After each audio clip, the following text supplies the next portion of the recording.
நாம போடுற கதையில எப்பவுமே பெரியவங்களுக்கு நிறைய மதிப்பு கொடுத்து தான் போடுவோம். ஏன்னா அவங்க ரொம்ப முக்கியம், என் லைஃப்லயும் உங்க லைஃப்லயும். அதை உணர்த்துற கதை தான் இது. ரொம்ப நல்லா இருக்கும், கேளுங்க. அழுக்கு மனிதர் ஒருவர் தினமும் ஒரு பூங்காவில் உட்கார்ந்திருப்பார்.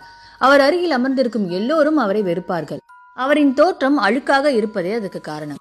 அவரிடம் இருந்தது வெறும் ஒரு பழைய கைக்குட்டை மட்டுமே. அதுவும் அழுக்கடைந்து போய்தான் இருந்தது. ஒரு நாள் ஒரு சிறிய பையன் அவரை பார்த்து, தாத்தா, அந்த கைக்குட்டையில் என்ன இருக்கிறது?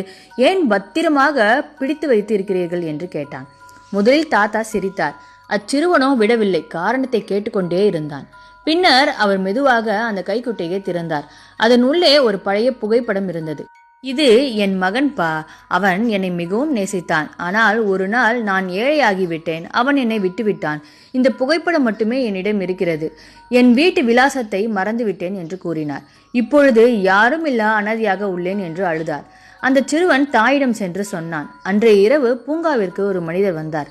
அவரது கண்கள் கண்ணீர் பொழிந்தது. அந்த மனிதர் அப்பா என்று கூவி தந்தையை அணைத்து கொண்டார். அந்த நாளில் இருந்து பூங்காவில் அந்த மூதாட்டியின் வெறும் கைக்குட்டை மட்டுமே அந்த பார்க்கில் இருந்தது. ஆனால் அவர் அப்பாவோ வீட்டில் சந்தோஷமாக பேரனுடன் இருந்தார். தாத்தா பாட்டிங்களுக்கு சந்தோஷமே பேரம்பேத்தியோட ஜாலியா இருக்கிறது தான் இல்ல. அந்த சந்தோஷத்தை அவர் மகர் அவனுக்கு கொடுத்தார். நீங்க அந்த மாதிரி சந்தோஷத்தை உங்க அப்பா அம்மாக்கு கொடுத்துருக்கீங்களா? உங்களுக்கு இந்த பதிவு பிடிச்சிருக்கான்றத சொல்லுங்க.